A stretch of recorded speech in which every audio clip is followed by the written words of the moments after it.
추석 연휴 사흘째인 오늘 본격적인 귀가 행렬이 시작되면서 차량이 몰려 경남적 주요 도로에서 정체가 빚어지고 있습니다.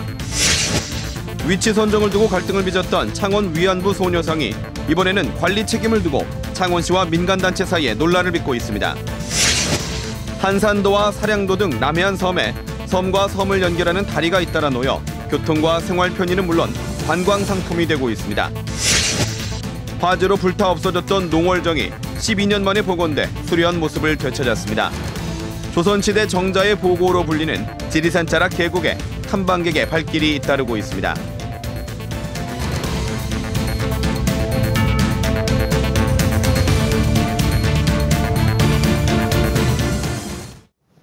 시청자 여러분 안녕하십니까? 이어서 경남 소식입니다. 본격적인 귀갓길이 시작되면서 경남의 고속도로 곳곳에서도 정체가 빚어지고 있습니다. 남해고속도로의 정체는 진주에서 부산 방향으로 빚어져 하동 양부에서부터 속도가 떨어지기 시작해 진교 나들목에서 공양 나들목까지 정체입니다. 이후 함안에서부터 다시 밀리기 시작하면서 산인에서 7원 분기점, 북창원 나들목까지 정체되고 있고 내서에서 동마산 나들목까지도 밀리고 있습니다. 한편 중부 내륙고속도로와 통영 대전고속도로는 원활한 흐름을 보이고 있습니다. 매년 명절 연휴 기간 경남에서는 200건 안팎의 가정폭력이 일어나는 것으로 나타났습니다. 경찰청의 국정감사 자료를 보면 경남에서는 지난해 설에 188건, 지난해 추석 219건을 비롯해 올해 설에는 230건의 가정폭력 신고가 접수됐습니다. 전국적으로 보면 지난해 명절 연휴 기간 하루 평균 신고 건수는 평소보다 230여 건이 많은 850여 건으로 30% 이상 증가하는 것으로 나타났습니다. 광복 70주년을 맞아 경남 곳곳에 위안부 소녀상이 설치됐는데요. 창원의 소녀상은 설치 때부터 위치 문제로 논란이 많았죠. 이번엔 누가 관리하느냐를 놓고 진통을 겪고 있습니다. 김준원 기자의 보도입니다. 창원 오동동에 설치된 위안부 소녀상. 70돌 광복절을 맞아 설치하려 했지만 위치를 반대하는 일부 상인들의 반발로 지난달 27일에야 설치됐습니다. 그리고 한 달이 다 되도록 어디서 관리할지 정하지 못했습니다. 건립추진위원회는 시민 모금으로 소녀상을 만든 데다 시유지에 세워진 만큼 창원시가 관리하기를 바랍니다. 건립추진위원회가 해상총회를 할 계획입니다. 시에다가 기부 체납하게 되면 그 관리 운영의 주체가 돼가지고 청소를 비롯해서 관리 운영을 하겠지. 창원시는 위치가 부적절하다는 민원이 해결되기 전에는 맡을 수 없다는 입장입니다. 건립 자체는 마무리됐지만은 아직도 주위에 인근 상인들이 좀 반대하시는 분도 있고 그러니까 우리가 뭐 적극적으로 그걸 그래갖고 매일 정리하고 이런 것보다는 관리 책임을 미루는 사이 소녀상을 부수겠다는 단체가 나오고 추목에게 불만도 커지는 등 관리 필요성은 더욱 커지고 있습니다. 너무 엉성해. 너무 썰렁하잖아요. 그지에. 이왕 이렇게 여기 세운 거 뭔가 좀 어우러지게끔 꽃도 좀 조성해놔놓고 뭔가를 좀 이렇게 해놨으면 참 좋겠는데. 경남의 위안부 추모 관련 조형물은 5곳으로 이 가운데 창원을 제외한 4곳은 모두 자치단체가 관리를 맡고 있습니다. KBS 뉴스 김준원입니다. 어젯밤 9시쯤 창녕군 부곡면의 한 리조트 3층에서 불이 나 주변 투숙객 47살 김모 씨 등 2명이 연기를 마셔 긴급 후송됐고 30여 명이 대피했습니다. 이 불은 객실 33제곱미터를 태우고 소방서 추산 7천여만 원의 재산 피해를 낸 뒤 30여 분 만에 꺼졌습니다. 경찰은 투숙객이 없던 빈 객실에서 불이 난 것으로 보고 정확한 화재 원인을 조사하고 있습니다. 남해안 곳곳에 섬과 섬을 잇는 다리가 놓이고 있습니다. 섬마을 주민들의 교통 편의는 물론 외지 관광객들을 유인하는 명물로 자리 잡고 있습니다. 보도에 김소영 기자입니다. 한려수도 푸른 바다 위로 높이 108m 다리가 우뚝 서 있습니다. 불과 1km 거리인데도 백길이 아니면 오갈 수 없었던 윗섬과 아랫섬 주민들. 다리가 놓이면서 이제 걸어서도 서로 오갈 수 있게 됐습니다. 상하도가 정말로 명실상부 한 섬이 되었다는 것을 피부로 느낍니다. 파란 가을 하늘과 쪽빛 바다 사이에 떠 있는 출렁다리. 생태섬 연대도와 바로 옆 만지도를 잇고 있습니다.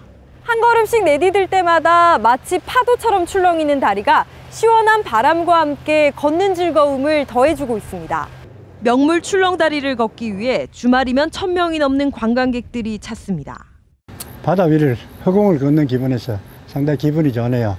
조망이 좋고 햇빛도 좋고 가을 낚시로서는 최상입니다.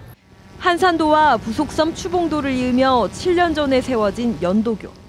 교통 오지에서 벗어나면서 활기가 넘칩니다.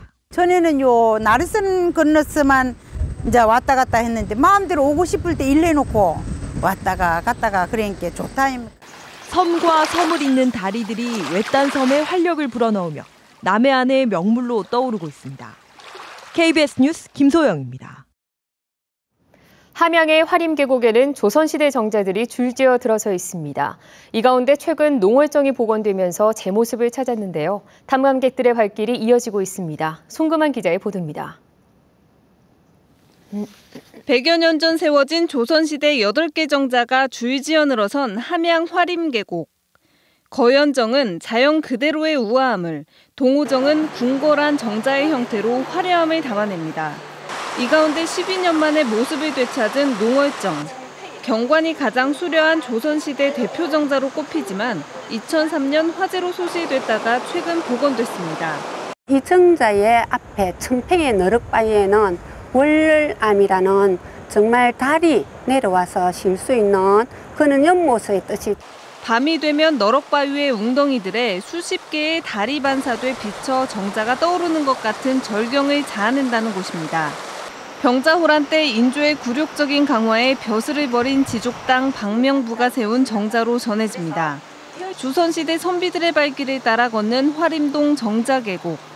오후 시간 잠시 짬을 낸 주민들도 화림계곡을 둘러봅니다. 이렇게 가을 날씨에 화창한 그 하늘 밑에서 화림동 계곡을 오늘 좀 구경을 하고 답사를 하니까 기분이 아주 좋습니다.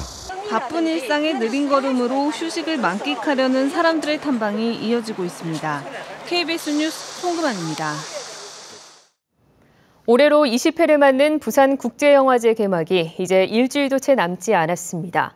아시아 신인 발굴의 장이라 불리는 부산국제영화제의 개막작과 폐막작을 박선자 기자가 소개합니다. 성공과 출세를 향해 물불을 가리지 않는 청년 들셰르. 어려운 역경 끝 성공의 문턱 앞에서 삶의 소중한 가치에 대해 고민하고 회의하기 시작합니다. 들셰르가 결국 마지막에 선택한 것은 음악.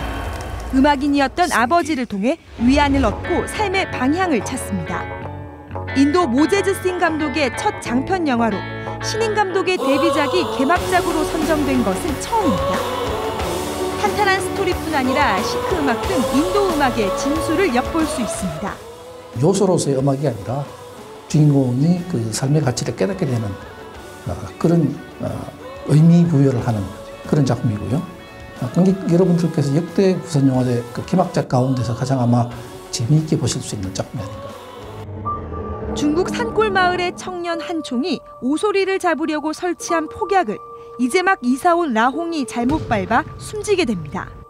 마을 원로들은 경찰에 신고하지 않는 대신 한총이 라홍의 청각장애인 아내 홍시아를 돌봐주도록 하고 문제를 봉합하려 하지만 이들을 둘러싼 마을 사람들의 갈등은 커져갑니다. 폐쇄적인 산골 마을을 배경으로 비밀을 모티브로 영화는 인간 내면의 심리가 날줄 시줄처럼 얽혀 전개되는 묘미가 압도적입니다.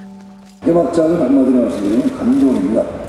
굉장히 유명한 문학상을 받은 작품이 원작이기도 하지만 중국의 또 시인들이 새로운 영화들을 만들고 있다는 현상을 나타내고 있기 때문에 아시아 신인 감독을 세계적 거장으로 키워온 부산국제영화제.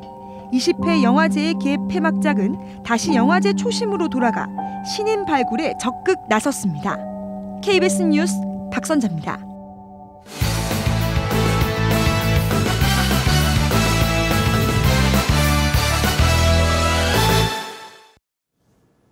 주요 단신입니다. 학교 급식 비리가 잇따라 확인된다는 경남도의회 조사 특위의 결과를 두고 도교육청이 수용을 할지 논란이 예상됩니다. 도의회 학교급식 행정사무조사 특위 박춘식 위원장은 중간 점검 결과 발표에서 예상보다 비리가 심각한 수준이며 수의계약 한도 초과와 예산 쪼개기, 한 업체 밀어주기, 부적격 업체 계약 등 반복적인 비리가 확인됐다고 밝혔습니다. 이에 대해 도교육청 관계자는 학교 현장 실상은 반영하지 않은 채 교육청과 학교를 비리 집단으로 매도한다며 반발해 조사 결과 수용을 두고 갈등이 예상됩니다. KBS와 창원시, 외교부 등이 함께 여는 2015 K-팝 월드 페스티벌이 다음 달 30일 창원 종합운동장에서 열립니다. 올해로 5회를 맞는 K-팝 월드 페스티벌은 세계 곳곳에서 예선을 거친 14개 팀이 무대에 올라 실력을 겨룹니다. 또 샤이니와 포미닛, 빅스와 방탄소년단 등 K-팝 스타들의 축하 공연도 볼 수 있습니다. 올해 K-팝 월드 페스티벌에는 전 세계 68개 나라에서 예선이 열렸으며 4,000개 팀, 12,000여 명이 참여했습니다. 다음 달 진주 남강유등축제와 개천예술제를 시작으로 경남 곳곳에서 축제가 이어집니다. 함양에서는 이번에 복원된 농월정을 시작으로 동호정과 군자정, 거연정 등 6km를 걷는 선비문화 걷기 대회가 다음 달 3일에 열립니다. 또 다음 달 8일에는 경남 사천 항공우주엑스포가 개막해 국내 기술로 만든 최초의 국산 비행기 부화로의 비행 등이 펼쳐지고 9일부터 남해 독일 마을에서는 사흘 동안 독일 마을 맥주 축제가 열려 독일식 소시지와 남해 한우를 활용한 떡갈비 등 풍성한 먹을거리를 선보입니다. 부산시가 2025년 낙동강 하구뚝 개방을 추진하기로 함에 따라 경상남도가 농업 부분 등에 대한 대책 마련에 들어갔습니다. 부산시는 2017년부터 낙동강 하구뚝 수문을 단계적으로 개방해 2025년 완전 개방하는 계획을 세우고 정부와 협의에 들어갔습니다. 하구뚝이 개방되면 낙동강 하구에서 상류 10km까지 바닷물의 영향을 받게 될 것으로 예상됩니다. 경상남도는 김해시와 밀양시 낙동강변 농경지와 양산시의 취수정이 바닷물의 영향을 받게 될 것으로 보고 예상되는 문제점 검토에 들어갔습니다. 그동안 착공이 지연됐던 사천 바다 케이블카가 올해 안에 착공할 수 있을지 주목됩니다. 송도군 사천시장은 사천 케이블카의 경쟁력을 확보하기 위한 풍동 실험과 두 줄 케이블카의 안정성을 확보하기 위해 착공이 지연됐으며 오는 12월에는 케이블카를 착공할 것이라고 밝혔습니다. 또 사천 케이블카를 랜드마크로 발전시키기 위해 삼천포대교 인근 지주를 상징 조형물로 건설해 공연장으로 활용하는 방안도 검토하고 있다고 밝혔습니다. 진주 혁신도시 민간아파트 건설 사업에서 지역 건설사들만이 사업 추진에 속도를 내고 있습니다. 진주 혁신도시 공동주택용지를 개발하는 한림건설은 올해 말 1,400여 가구 입주를 앞두고 있고 또 라온건설은 최근 400여 가구 규모의 아파트 분양을 마무리했습니다.